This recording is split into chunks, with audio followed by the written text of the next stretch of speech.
야, 영감 눈 똑바로 안 떠. 남대문 시장에 활기찬 소음 속을 찍고 들어온 것은 고성이었다. 좌판을 벌인 상인들의 우렁찬 목소리와 흥정하는 손님들의 시끄러운 대화, 지글지글 끓는 떡볶이와 어묵 국물 냄새가 뒤섞인 평화로운 오후의 공기는 순간 얼어붙었다. 사람들의 시선이 소리가 시작된 곳으로 쏠렸다. 떡볶이 노점상 앞에 거구의 사내 하나가 서 있었다. 딱 봐도 좋은 인상은 아니었다. 검은색 바람막이와 굵은 목에 걸린 금목걸이. 험악하게 찌푸린 미간은 자신이 이 구역의 무법자임을 온몸으로 드러내고 있었다. 그의 앞에는 환갑이 넘어 보이는 한 노인이 고개를 숙인 채 서 있었다. 그 노인은 강민철이었다. 낡고 색이 바랜 등산 점퍼에 평범한 면바지 차림. 서울에 사는 딸을 보러 오랜만에 상경한 시골 아버지의 모습 그대로였다. 그의 손에 들려있던 종이컵이 바닥에 떨어져 있었고 뜨거운 어묵 국물이 거구의 사내, 황소라 불리는 자의 바람막이를 적시고 있었다. 이거 안 보여. 이 옷이 얼마짜린 줄 알아. 영감탱이가 황소가 삿대질하며 소리쳤다. 그의 뒤로 비슷한 차림의 무리 서너 명이 더 다가와 강민철을 둘러쌌다. 시장을 오가던 사람들은 불길한 낌새를 눈치채고 슬금슬금 자리를 피하기 시작했다. 순식간에 노점상 앞에는 불편한 공터가 만들어졌다. 강민철은 당황한 기색이 역력했다. 그는 그저 맞은편에서 달려오던 아이를 피하려다 어깨를 부딪혔을 뿐이었다. 그는 허리를 숙이며 연신 사과했다. 미안합니다. 젊은이, 정말 미안하게 됐네. 내가 부주의했어. 그의 목소리는 나이 든 사람 특유의 쉰소리가 섞여 더욱더 약해 보였다. 하지만 황소와 그 무리는 사과를 받을 생각이 전혀 없어도 보였다. 그들은 마치 기다렸다는 듯이 강민철을 몰아붙였다. 미안하면 다야 촌놈이 서울 물 무서운 줄 모르나 보내. 이거 세탁비는 물론이고 오늘 기분 잡친 것까지 보상해야겠어. 50만 원 내놔. 그때였다. 그들의 등 뒤에서 조용히 호떡을 먹고 있던 한 젊은 여성이 마지막 한 입을 마저 베어 물었다. 그녀는 바로 강민철의 딸, 강유라였다. 평범한 후드티에 청바지, 화장기 없는 앳된 얼굴은 영락 없는 20대 초반의 여대생처럼 보였다. 그녀는 소란이 시작된 순간부터 아버지를 물끄러미 바라보고 있었다. 그녀의 눈에는 두려움이나 걱정 대신 차가운 분석이 자리 잡고 있었다. 목표는 총 5리더로 보이는 자가 가장 위협적이지만 움직임이 크고 하체가 부실하다. 나머지 넷은 그저 머릿수만 채우는 오합지졸. 주변 민간인들의 위치와 예상 대피 경로, 이용 가능한 지형 지물까지 순식간에 머릿속에 그려졌다. 유라는 손에 든 종이컵을 천천히 내려놓았다. 그녀는 아버지의 평화로운 휴가를 망친 불청객들을 향해 조용히 한 걸음 내디뎠다. 그녀의 움직임에는 아주 미세한 소리도 불필요한 망설임도 없었다. 마치 폭풍 전 고요한 수면처럼 그녀의 존재는 그 자체로 주변의 공기를 무겁게 가라앉히고 있었다. 무리 중 하나가 유라를 발견하고는 휘파람을 불며 비아냥거렸다. 오, 영감님 뒤에 예쁜 딸내미도 있었네 아가씨. 아빠가 사고 쳤으면 네가 대신 갚아야지. 그들의 시선이 노골적으로 유라의 몸을 훑었다. 그러나 유라의 표정에는 아무런 변화도 없었다. 그녀는 아버지를 가로막고 선 황소의 앞에 섰다.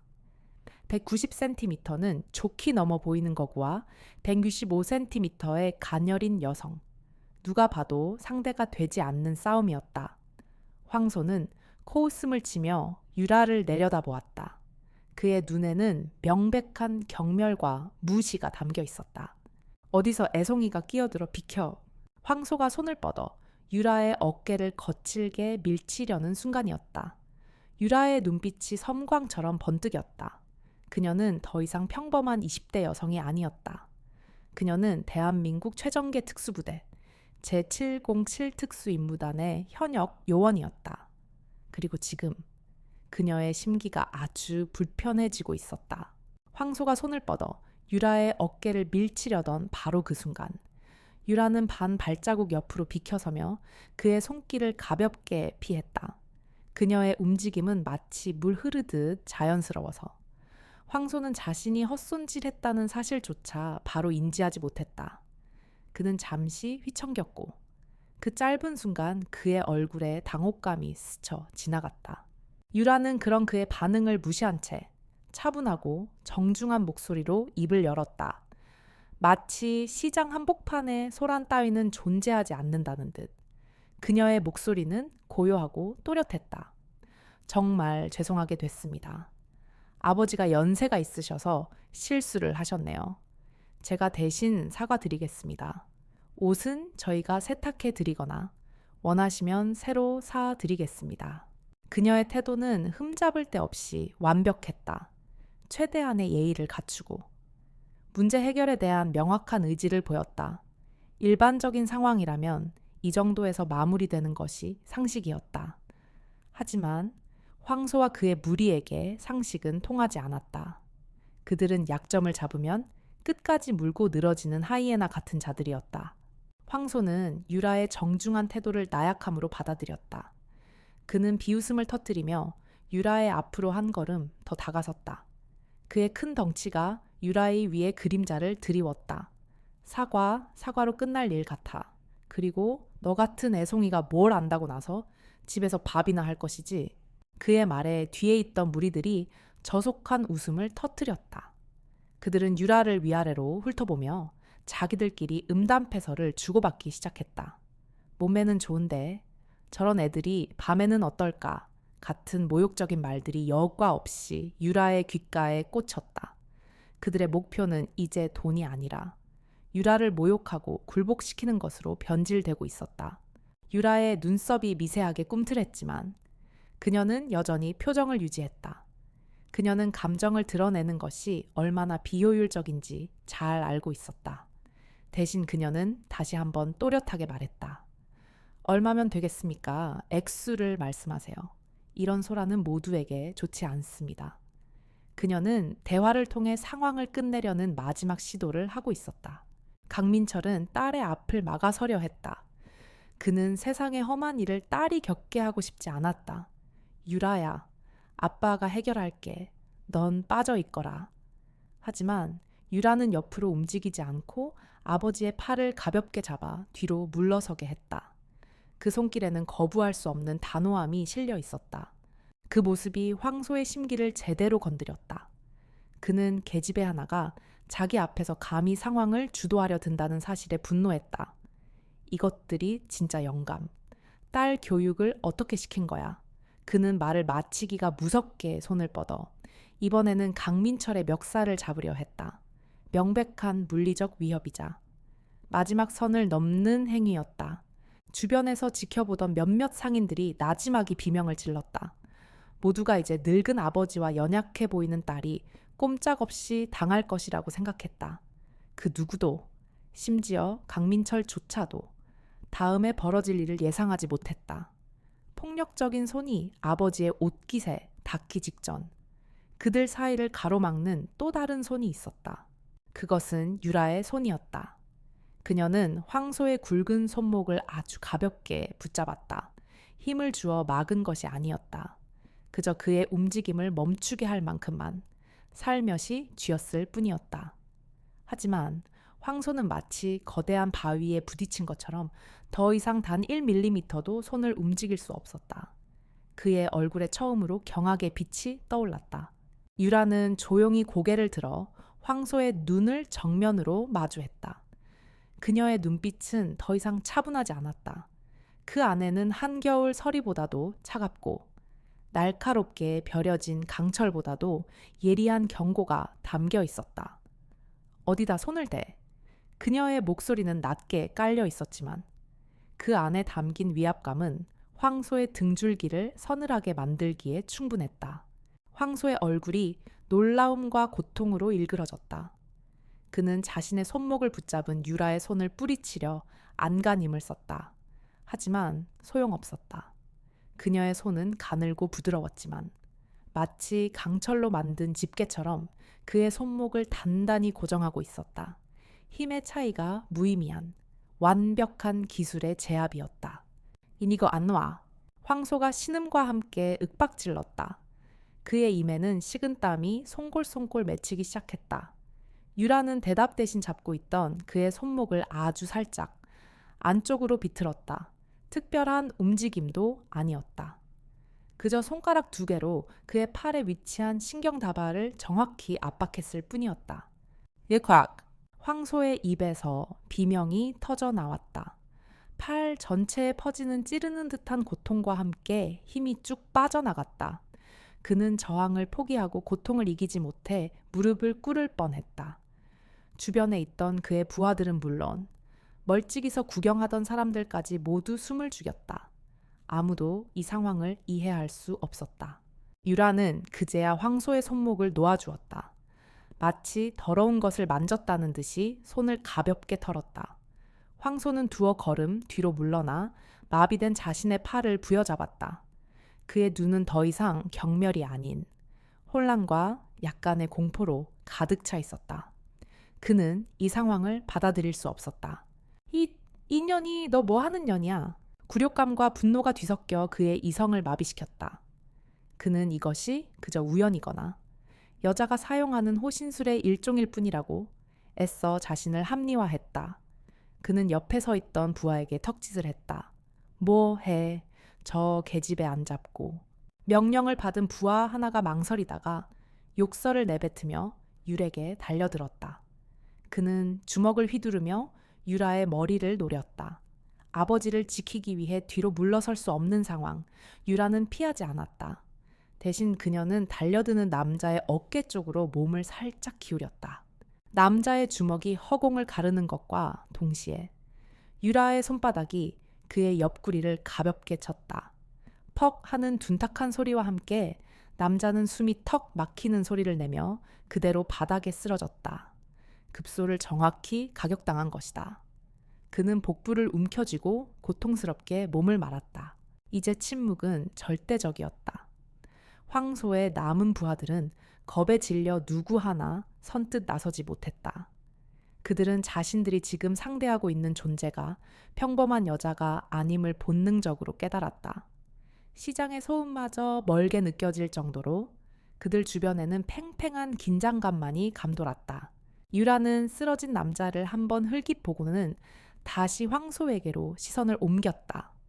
그녀의 목소리는 이전보다 한 톤 더 낮아져 있었다. 그 목소리에는 어떠한 감정도 실려 있지 않아 오히려 듣는 이의 등골을 오싹하게 만들었다. 내가 말했을 텐데 손대지 말라고. 그것은 질문이 아니었다. 명백한 사실의 확인이자 마지막 통첩이었다. 그녀는 더 이상 대화할 의지가 없음을 온몸으로 보여주고 있었다. 유라는 아버지의 손을 잡고 조용히 말했다. 아빠, 제 뒤에 계세요. 금방 끝낼게요. 그 목소리는 방금 전과는 달리 한없이 부드러웠다. 이 짧은 순간의 변화는 황소의 남은 이성마저 끊어버렸다. 그는 자신의 부하가 눈앞에서 쓰러지고 자신이 일개 여자아이에게 농락당했다는 사실에 얼굴이 시뻘겋게 달아올랐다. 죽여버려. 저 년이랑 영감탱이 둘 다 가만두지 마. 그의 절규에 가까운 외침이 시장에 울려 퍼졌다. 황소의 광기 어린 명령은 기폭제였다. 망설이던 나머지 3명의 부하들은 이제 선택의 여지가 없었다. 두목의 명령을 거역하는 것보다 저 여자 하나를 상대하는 게 낫다고 판단한 것이다. 그들은 악다구니를 쓰며 좁은 공간을 사이에 두고 유라와 강민철을 향해 동시에 달려들었다. 상황은 최악으로 치닫고 있었다. 다수가 비무장 민간인 2명을 공격하는 명백한 폭력 사태. 강민철은 반사적으로 딸의 앞을 막아서려 했지만 유라는 그의 어깨를 잡고 오히려 자신의 등 뒤에 확고히 세웠다. 그녀의 등은 가냘팠지만 그 어떤 강철 방패보다도 든든하게 느껴졌다. 그녀는 달려드는 무리를 향해 눈 하나 깜빡하지 않았다. 공포도, 분노도 아닌 극도의 냉정함이 그녀를 지배했다. 그녀의 눈은 마치 초고속 카메라처럼 달려드는 세 남자의 움직임, 보폭, 무게중심, 그리고 공격 예상 궤적을 남김없이 포착하고 분석했다. 시간의 흐름이 느려지는 것 같았다. 가장 먼저 달려든 남자가 유라의 머리채를 잡기 위해 손을 뻗는 순간이었다. 유라는 그제야 움직였다. 하지만 싸우기 위한 움직임이 아니었다. 그녀는 후드티 주머니에 가볍게 손을 집어넣었다. 그 동작은 너무나도 평온하고 일상적이어서 달려들던 남자조차 순간적으로 멈칫했다. 유라의 손에 들려 나온 것은 무기가 아니었다. 그것은 손때가 묻어 반질반질한 작은 가죽 카드 지갑이었다. 그녀는 지갑을 펼쳐 그 안의 내용물이 정면의 황소에게 정확히 보이도록 들어 올렸다. 아주 조용하고 절제된 동작이었다. 그러나 그 안에 담긴 파괴력은 그 어떤 무기보다도 강력했다. 카드 지갑 안에는 신분증 한 장이 들어 있었다. 그리고 그 신분증의 상단에는 어둠 속에서도 선명하게 빛나는 금빛 봉황 문장이 새겨져 있었다. 대한민국 군을 상징하는 국방부 마크와 함께 아는 사람이라면 누구든 그 자리에서 얼어붙게 만드는 바로 그 상징. 대한민국 육군 특수전사령부 제707 특수임무단의 부대 마크였다. 황소의 눈이 그 봉황 문장에 멎는 순간 유라의 나직한 목소리가 그의 귓속으로 파고들었다. 목소리는 작았지만 주변의 모든 소음을 집어삼킬 만큼 무겁고 날카로웠다. 제707 특수임무단 현역 하사 강유라 참고 특임다하는 부사관 위주 부대이므로 나이에 맞춰 하사로 설정하는 것이 더 현실적입니다. 순간 세상의 모든 소리가 멎었다. 달려들던 세 남자는 마치 비디오를 정지시킨 것처럼 그 자리에 우뚝 멈춰섰다. 뻗었던 손, 내디뎠던 발, 흉포하게 일그러졌던 얼굴 표정까지 모두 공중에 박제된 듯 굳어버렸다. 그들의 두 눈은 유라의 손에 들린 작은 신분증에 고정되어 있었다. 황소는 숨쉬는 것조차 잊었다. 707. 그 세 글자가 그의 뇌리를 망치처럼 강타했다. 동네 양아치나 경찰이 아니었다. 조폭이나 형사도 아니었다. 국가가 동원할 수 있는 최강의 인간 병기 대테러, 요인 암살, 적지 침투를 전문으로 하는 존재 자체가 국가기밀인 부대. 그런 부대의 현역 요원을 자신들이 건드린 것이다. 공기가 달라졌다. 시장의 왁자지껄한 분위기는 온데간데 없고 마치 전쟁터의 대치 상황처럼 살벌한 정적이 흘렀다. 황소와 그의 부하들은 방금 전까지 자신들이 가지고 있던 모든 오만함과 폭력성이 얼마나 하찮고 어리석은 것이었는지를 뼈저리게 깨닫고 있었다. 그들은 호랑이인 줄도 모르고 꼬리를 밟은 하룻강가지였다. 유라는 조용히 신분증을 다시 집어넣었다. 그녀의 눈빛이 황소에게 물었다. 이제 어쩔 텐가? 그 눈빛 앞에서 황소는 대답할 말을 찾지 못했다. 그의 입술이 파르르 떨리고 있었다. 공포는 분노를 집어삼켰고 남은 것은 오직 생존 본능뿐이었다. 하지만 이미 너무 늦었다는 것을 그는 알고 있었다. 공포는 인간을 극단으로 내몬다. 황소와 그의 무리에게 후퇴란 없었다. 이 자리에서 도망친다면 남대문 바닥에서 그들의 인생은 끝이었다. 굴욕감과 자포자기가 뒤섞인 광기가 공포를 집어삼켰다. 황소는 핏발선 눈으로 외쳤다. 가짜, 신분증일 수도 있어. 쫄지 마, 전연 잡아. 그것은 마지막 발악이었다. 이성을 잃은 짐승들의 외침이었다. 황소의 부하들은 그 말을 신호탄 삼아 굳어있던 몸을 움직여 다시 유렉에 달려들었다. 하지만 그들의 움직임은 이미 공포에 잠식당해 엉망진창이었다. 오직 본능만이 남아 날뛰는 어설픈 공격일 뿐이었다. 유라의 세상에서 시간은 다시 한번 느리게 흘렀다. 그녀는 아버지의 어깨를 가볍게 뒤로 밀어 안전을 확보한 뒤 마치 춤을 추듯 달려드는 무리 속으로 파고들었다. 그녀의 움직임에는 분노나 증오 같은 감정은 전혀 실려 있지 않았다. 오직 목표를 가장 효율적으로 무력화시키기 위한 냉철한 계산만이 존재했다. 가장 먼저 달려든 남자가 주먹을 휘둘렀다. 유라는 상체를 살짝 숙여 주먹을 피하는 동시에 남자의 팔 안쪽으로 파고들었다. 그리고는 그의 팔꿈치 관절을 손날로 정확하게 내리쳤다. 뚝 하는 불길한 소리와 함께 남자의 팔이 역방향으로 꺾였다. 비명조차 지르지 못한 그는 충격으로 그대로 바닥에 쓰러졌다. 두 번째 남자가 옆에서 그녀를 덮치려 했다. 유라는 쓰러지는 첫 번째 남자의 등을 발판 삼아 가볍게 뛰어 올랐다. 그리고는 공중에서 몸을 회전하며 팔꿈치로 두 번째 남자의 관자놀이를 정확히 가격했다. 그는 눈이 뒤집히며 한마디 신음도 없이 옆에 있던 어묵 가판대 위로 쓰러졌다. 어묵 꼬치들이 와르르 쏟아졌다. 이제 남은 것은 마지막 부하와 황소뿐이었다. 마지막 남은 부하는 동료 2명이 순식간에 쓰러지는 것을 보고 겁에 질려 도망치려 했다. 하지만 유라는 그에게 기회를 주지 않았다. 그녀는 바닥에 떨어진 어묵꼬치 하나를 발로 걷어찼다. 꼬치는 회전하며 나라가 정확히 도망치던 남자의 오금에 박혔다. 남자는 다리에 힘이 풀리며 우스꽝스러운 자세로 넘어졌다. 심각한 부상은 아니었지만 극심한 고통과 충격으로 그는 더 이상 일어날 수 없었다. 이 모든 일이 일어나는데 걸린 시간은 고작 10초 남짓이었다.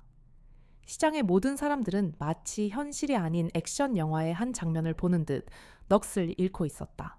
이제 거대한 황소와 가녀린 유라, 단둘만이 서 있었다.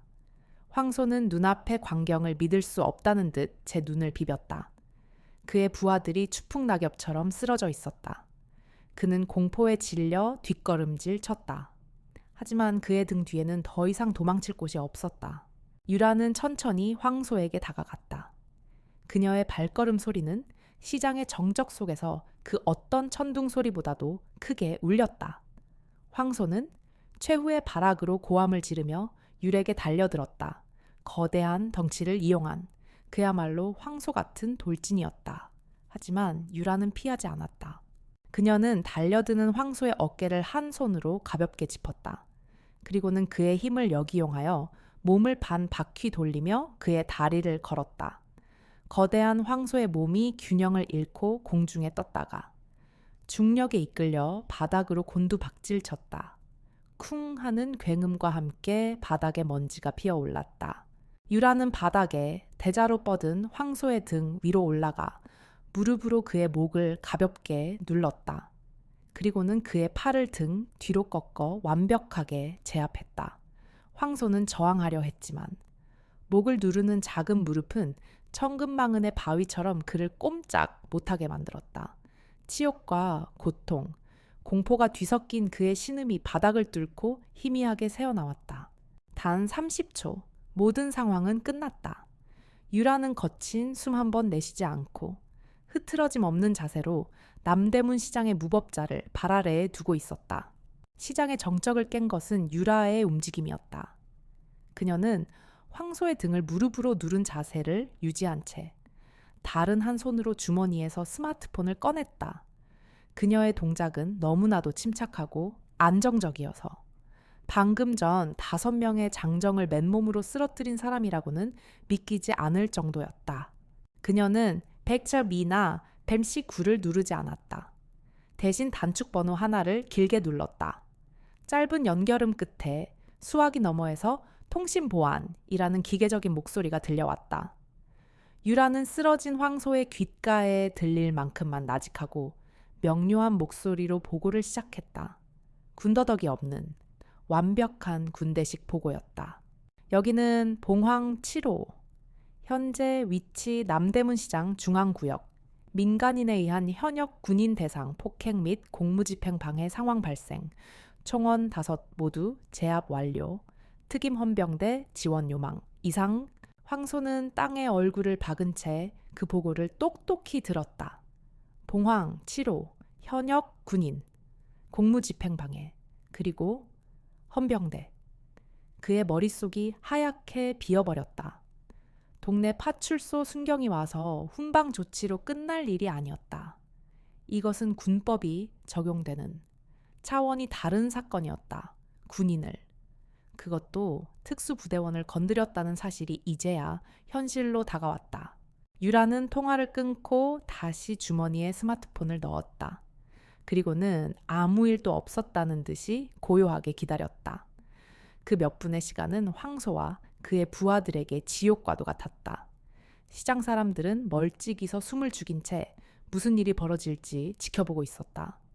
강민철은 말없이 딸의 어깨에 손을 얹었다. 그의 눈에는 자랑스러움과 안타까움이 교차했다. 얼마 지나지 않아 멀리서부터 날카로운 사이렌 소리가 들려왔다. 하지만 경찰차의 사이렌과는 미묘하게 다른 더 낮고 위압적인 소리였다. 고디어 시장 입구에 인파를 헤치고 검은색 SUV 2대가 굉금을 내며 달려왔다. 번호판도 없는. 민간용으로는 보이지 않는 차량이었다. 차량이 멈추자마자 건장한 체격에 남자 4~5명이 일사불란하게 내렸다.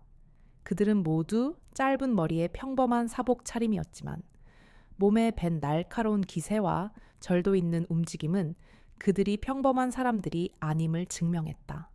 그들은 주변을 둘러싼 구경꾼들에게는 눈길 한번 주지 않고 곧장 유레게로 향했다.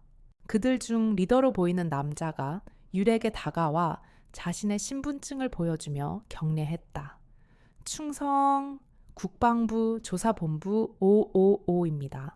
강 하사님, 고생 많으셨습니다. 그의 목소리는 유레게는 한없이 정중했지만 바닥에 엎드린 황소 무리를 훑어보는 그의 눈빛은 얼음장처럼 차가웠다. 유라는 그제야 황소를 누르고 있던 무릎을 풀고 일어섰다. 그녀가 말했다. 상황은 보고 드린 바와 같습니다. 이들은 단순 폭행뿐만 아니라 시장 상인들을 상대로 상습적인 갈취를 해온 것으로 보입니다. 그 부분도 함께 조사해 주셨으면 합니다. 알겠습니다. 즉시 조치하겠습니다. 헌병대 요원들은 지체 없이 움직였다. 그들은 신음하는 황소와 그의 부하들에게 다가가 수갑을 채우고 능숙하게 일으켜 세웠다. 어떠한 질문도, 변명도 허용되지 않는 완벽한 체포 과정이었다. 황소는 끌려가면서 마지막으로 유라를 돌아보았다. 그녀는 그와 눈을 맞추지 않았다. 그녀의 눈에는 그는 더 이상 존재하지 않는 사람이나 마찬가지였다. 검은색 SUV가 황소 무리를 태우고 시장을 빠져나가자 얼어붙어 있던 시간은 그제야 다시 흐르기 시작했다. 하지만 시장의 분위기는 완전히 달라져 있었다. 구경하던 사람들은 경애와 호기심이 뒤섞인 눈으로 유라와 그녀의 아버지를 힐끔거렸다. 그 누구도 감히 가까이 다가와 말을 걸지는 못했다. 국방부 조사본부 요원들은 현장을 신속하게 정리했다. 그들은 쓰러진 갑판대를 일으켜 세우고 쏟아진 음식물을 치우는 등 자신들의 임무가 아닌 일까지 묵묵히 처리했다. 그 모습은 군의 위신을 지키려는 그들의 철저한 직업의식을 보여주었다. 모든 것이 특수부대 요원의 개입 흔적을 최소화하기 위한 조치였다. 팀장으로 보이는 요원이 강민철에게 다가와 정중하게 허리를 숙였다. 선생님, 많이 놀라셨겠습니다. 잠시 저희와 함께 이동하시어 간단한 경위 진술을 해주실 수 있겠습니까? 그의 태도는 조금 전 황소 무리를 대하던 것과는 180도 달랐다. 특수부대원의 가족에 대한 존중이 묻어나왔다. 유라는 아버지 대신 대답했다. 진술은 제가 하겠습니다. 아버지는 휴가 중인 저를 만나러 오셨을 뿐, 이 일과 직접적인 관련이 없습니다. 민간인을 불필요한 절차에 연루시키고 싶지 않습니다. 그녀의 말은 단호했다. 요원은 잠시 망설였지만 곧바로 수긍했다. 알겠습니다. 강 하사님, 하사님의 진술만으로도 충분합니다. 근처에 주차된 다른 차량으로 이동하여 조사는 간단하게 이루어졌다. 유라는 감정이나 과장을 완전히 배제하고 목격한 사실과 발생한 사건을 시간 순서에 따라 정확하게 진술했다. 그녀의 진술은 마치 잘 쓰인 보고서처럼 명료하고 논리적이었다. 진술 말미에 그녀는 중요한 한마디를 덧붙였다. 그들이 주변 상인들을 대하는 태도와 언행으로 미루어 볼 때 일회성 시비가 아닌 상습적인 금품 갈취 행위가 있었을 것으로 강력하게 의심됩니다. 본 사건과 별개로 이 지역의 민생 안정을 위해 그 부분에 대한 수사 역시 필요하다고 판단됩니다. 그녀의 말에 요원의 눈빛이 빛났다. 현역 최정계 요원의 의견은 단순한 추측이 아닌 신뢰도 높은 정보로 취급되었다. 소중한 정보 감사합니다. 강 하사님, 저희 국방부 조사본부와 관할 경찰서가 긴밀히 공조하여 이번 기회에 이 일대의 독버섯 같은 존재들을 완전히 뿌리 뽑도록 하겠습니다. 조사가 끝난 뒤 유라와 강민철이 채서 내리자 놀라운 광경이 펼쳐졌다. 아까는 멀찍이서 바라보기만 하던 시장 상인들이 그들 주변으로 모여들기 시작한 것이다. 처음 사건이 시작되었던 떡볶이 가게의 할머니가 다가와 유라의 손을 꼭 잡았다. 할머니의 눈에는 눈물이 그렁그렁했다. 학생! 아니, 군인 아가씨. 정말 고마워요. 정말 고마워. 저놈들 때문에 우리 같은 늙은이들이 얼마나 가슴 졸이며 살았는지 몰라. 그 말을 시작으로 다른 상인들의 감사 인사가 본물처럼 터져 나왔다. 내 평생 저렇게 속 시원한 구경은 처음이었소. 아가씨 덕분에 이제 두 발 뻗고 잘 수 있겠네. 그들은 저마다 자신의 가게에서 파는 과일과 떡, 음료수 등을 부녀의 손에 쥐어주려 했다. 유라는 어쩔 줄 몰라 하며 손사래를 쳤지만 강민철은 그런 딸의 어깨를 감싸 안으며 묵묵히 상인들의 인사를 받았다. 그의 얼굴에는 오랜만에 따뜻한 미소가 번졌다. 자신의 딸이 단순히 강한 군인이 아니라 약한 사람들을 지켜주는 진정한 군인이라는 사실이 그는 무엇보다 자랑스러웠다. 시장에는 따뜻한 온기가 가득 퍼져나갔다. 시장에 소란이 잦아들고 부녀는 상인들의 환대를 뒤로한 채 근처의 작은 공원 벤치에 앉았다. 강민철은 아무 말 없이 자신의 투박한 손을 내려다보았다. 미세하게 떨리고 있는 손이었다. 그것은 공포 때문이 아니었다. 수십 년간 몸에 밴 위협에 즉각적으로 반응하려는 본능을 억누른 후유증이었다. 처음 황소 무리가 시비를 걸어왔을 때. 강민철의 머릿속에서는 이미 수십 가지의 상황 대응 시나리오가 스쳐 지나갔다. 단 5초 안에 5명 모두를 제압하고 현장을 이탈하는 가장 효율적인 방법. 그의 몸은 기억하고 있었다. 전설적인 검은 벨의 요원으로 보냈던 젊은 시절의 감각이 녹슬지 않고 살아있었다. 하지만 그는 움직이지 않았다. 그는 이제 군인이 아니었다. 평범한 예비역이자 하나뿐인 딸과 휴가를 보내고 있는 아버지일 뿐이었다. 그는 이를 키우고 싶지 않았다. 그저 고개 숙여 사과하고 조용히 넘어가는 것이 자신과 딸의 평화로운 하루를 지키는 최선의 방법이라고 믿었다. 그는 자신의 나이든 외모와 낡은 옷차림이 그들에게 좋은 먹잇감이 되리라는 것을 알고 있었다. 그는 기꺼이 약한 영감이 되기로 선택했다. 딸을 위해서였다. 그러나 딸은 그의 등 뒤에 숨어 있지 않았다. 오히려 자신의 등 뒤로 아버지를 보호했다. 그 모습이 강민철의 마음을 복잡하게 만들었다. 문득 10여 년 전의 기억이 떠올랐다. 고등학생이었던 유라와 함께 뒷산 약수터에 오르던 날이었다. 그는 딸에게 호신술 몇 가지를 가르쳐 주었다. 유라는 스펀지처럼 모든 기술을 빨아들였다. 특히 상대의 힘을 역이용하는 유술 로우쇼의 놀라운 재능을 보였다. 그날 그는 어린 딸에게 말했다. 유라야, 힘은 자랑하기 위해 있는 게 아니란다. 더 이상 말로 해결할 수 없을 때 소중한 것을 지키기 위해 마지막에 사용하는 거다. 진짜 강함은 힘을 쓰는 게 아니라 쓰지 않아도 되는 상황을 만드는 지혜에 있단다. 유라는 아버지의 가르침을 완벽하게 이해하고 실천했다. 그녀는 끝까지 대화를 시도했고 예의를 지켰다. 그리고 마지막 선을 넘었을 때 단 한치의 망설임도 없이 상대를 제압했다. 힘을 과시하지도 잔인하게 굴지도 않았다. 오직 상황을 정리하기 위한 최소한의 폭력만을 사용했다. 강민철은 그런 딸이 대견하고 자랑스러워 눈시울이 뜨거워졌다. 자신보다 더 훌륭한 군인으로 그리고 더 현명한 인간으로 성장해준 딸이었다. 그는 조용히 유라의 머리를 쓰다듬었다. 유라는 가만히 아버지의 손길을 느꼈다. 많이 컸구나, 우리 딸. 강민철이 나지막에 말했다. 그의 목소리에는 깊은 애정과 자부심이 담겨 있었다. 유라는 쑥스러운 듯 웃으며 대답했다. 아버지한테 배운 건데요. 부녀 사이에는 더 이상의 말이 필요 없었다. 서로의 눈빛만으로도 모든 것을 이해할 수 있었다. 강민철은 한편으로 걱정이 되었다. 딸의 강인함을 확인했지만 바로 그 강인함 때문에 딸이 더 위험한 길을 걷게 될까봐 두려웠다. 자랑스럽다. 하지만 아비로서 걱정이 되는 건 어쩔 수 없구나. 항상 몸 조심해야 한다. 알았지. 걱정 마세요. 아빠, 저 강유라예요. 아빠 딸이잖아요. 유라의 대답은 굳건했다. 그 안에는 아버지에 대한 깊은 신뢰와 자기 자신에 대한 확신이 담겨 있었다. 강민철은 그 대답을 듣고 나서야 비로소 마음을 놓고 희미하게 미소 지었다. 부녀의 주변으로 평화로운 공원의 저녁 공기가 부드럽게 감싸 돌았다. 그날 이후 며칠이 흘렀다. 남대문 시장에는 놀라운 변화가 찾아왔다.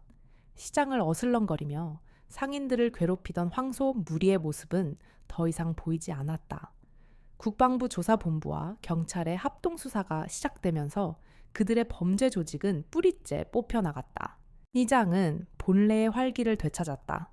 상인들의 얼굴에는 그늘 대신 웃음꽃이 피었다. 손님을 부르는 목소리는 더욱 우렁찼고 아이들은 다시 안전하게 좌판 사이를 뛰어다녔다. 시장 전체를 짓누르던 보이지 않는 위협이 사라지자 공기마저 상쾌하게 느껴지는 듯했다. 지역 뉴스에서는 작게나마 이 소식을 다루었다. 경찰과 헌병대의 공조로 남대문 시장 일대 폭력 조직 일망타진이라는 제목의 기사였다. 기사에는 결정적인 시민의 제보가 큰 역할을 했다고만 언급될 뿐 그 시민이 누구인지에 대한 정보는 전혀 없었다. 완벽한 정보 통제였다. 하지만 시장 상인들은 진실을 알고 있었다. 그들에게 그 시민은 얼굴도 이름도 모르는 영웅이었다. 며칠 뒤 유라와 강민철이 서울을 떠나기 전 마지막으로 시장을 찾았을 때 그 영웅을 향한 상인들의 진심이 드러났다. 떡볶이 가게 할머니가 두 사람을 발견하고는 큰 소리로 외쳤다. 군인 아가씨랑 아버님 오셨다. 그 말을 신호로 수십 명의 상인들이 유라와 강민철 주위로 모여들었다. 그들의 손에는 저마다 정성껏 포장한 과일 상자와 갓 만든 떡, 음료수 등이 들려 있었다. 상인 대표로 나선 한 중년 남자가 깊이 허리를 숙이며 말했다. 군인 아가씨, 그리고 아버님, 저희가 어떻게 이 은혜를 갚아야 할지 모르겠습니다. 덕분에 저희가 몇 년 만에 처음으로 발 뻗고 잠을 잡니다. 제발 저희 성의를 받아주십시오. 유라는 당황하며 손사래를 쳤다. 아닙니다. 저는 제가 할 일을 했을 뿐입니다. 이러지 않으셔도 됩니다. 군인으로서 민간인에게 대가를 받는 것은 그녀의 원칙에 어긋나는 일이었다. 하지만 강민철은 달랐다. 그는 상인들의 마음을 헤아렸다. 그는 조용히 미소 지으며 상인들의 손에서 가장 작은 사과 하나를 집어들었다. 따님은 군인이라 이런 걸 받을 수 없지만 저는 민간인이라 괜찮습니다. 여러분의 따뜻한 마음, 이것 하나로 감사히 받겠습니다. 모두들 고맙습니다. 그의 지혜로운 대처에 상인들의 얼굴에 환한 미소가 번졌다. 그 시간, 인터넷 커뮤니티와 SNS에서는 남대문 시장 걸크러쉬 썰이 조용하지만 뜨겁게 퍼져나가고 있었다. 현장에 있던 목격자들의 생생한 증언이 올라왔다. 진짜 영화처럼 순식간에 다 쓰러뜨림. 포스가 장난 아니었음. 들리는 소문으로는 7병7이라던데 사진이나 영상 하나 없이 오직 글과 댓글만으로 이야기는 살아서 퍼져나갔다. 사람들은 얼굴 없는 그녀에게 남대문 수호천사, 참군인 누나 같은 별명을 붙여주었다. 그녀의 정체는 철저히 비밀에 붙여졌지만 그녀의 의로운 행동은 익명의 전설이 되어 많은 이들에게 깊은 감동과 용기를 주었다. 그날 저녁, 유라와 강민철은 북적이는 시장을 떠나 고요한 한강공원을 찾았다. 강변 벤치에 나란히 앉은 두 사람은 캔커피를 하나씩 손에 들고 노을 지는 하늘을 말없이 바라보았다. 붉게 물든 하늘 아래로 유유히 흐르는 강물과 하나둘씩 불을 밝히는 도시의 풍경이 평화로웠다. 며칠간의 짧은 휴가는 소란스러운 사건으로 얼룩졌지만 두 사람의 마음은 오히려 더 단단하게 이어져 있었다. 강민철은 남대문 시장에서의 일이 마치 먼 옛날의 일처럼 아득하게 느껴졌다. 그는 흐뭇한 눈으로 딸의 옆모습을 바라보았다. 자신이 없어도 제 몫을 다하고 불의에 맞서 약자를 지킬 줄 아는 딸. 세상 그 어떤 아버지보다도 그는 행복했다. 그는 더 이상 딸의 미래를 걱정하지 않기로 했다. 유라는 스스로의 길을 개척해 나갈 충분한 힘과 지혜를 갖추고 있었다. 다음에 휴가 나오면. 그때는 조용한 데로 가자꾸나. 낚시터 같은 곳 말이다. 강민철이 멋쩍은 듯 웃으며 말했다. 유라도 피식 웃으며 대답했다. 좋아요, 아빠. 그때는 제가 월척 한 마리 낚아 드릴게요. 두 사람의 대화는 평범했지만 그 안에는 세상 누구도 넘볼 수 없는 깊은 신뢰와 애정이 담겨 있었다. 그들에게는 이제 평화로운 일상만이 남아 있었다. 우리는 가끔 눈에 보이는 것으로 모든 것을 판단하려 합니다. 낡은 옷을 입은 노인은 무시해도 되는 사람으로, 가녀린 여성은 연약하고 보호받아야만 하는 존재로 쉽게 단정짓곤합니다. 황소무리가 저지른 가장 큰 실수는 싸움을 건 것이 아니라 바로 이 오만하고 어리석은 편견이었습니다. 진정한 강함은 근육의 크기나 목소리의 위압감에서 나오는 것이 아닙니다. 그것은 자신의 힘을 통제하는 절제력, 불의를 참지 않는 용기, 그리고 말없이 소중한 것을 지켜내는 책임감에서 비롯됩니다. 강유라 하사가 보여준 모습처럼 말입니다. 겉모습 뒤에 숨겨진 진실을 꿰뚫어 볼 줄 아는 지혜. 오늘 이야기는 우리에게 바로 그 점을 말해주고 있는지도 모릅니다. 여러분의 주변에도 평범한 모습 속에 엄청난 힘을 숨기고 있는 진짜 영웅이 있을지 모릅니다. 오늘 이야기는 여기까지입니다. 여러분은 강유라 하사의 사이다 같은 활약에 대해 어떻게 생각하시나요? 진정한 강함이란 무엇일까요? 여러분의 생각을 댓글로 남겨주세요. 오늘 이야기가 마음에 드셨다면 좋아요와 구독 버튼을 눌러주시는 것 잊지 마세요. 여러분의 응원이 더 좋은 이야기를 만드는데 큰 힘이 됩니다. 감사합니다.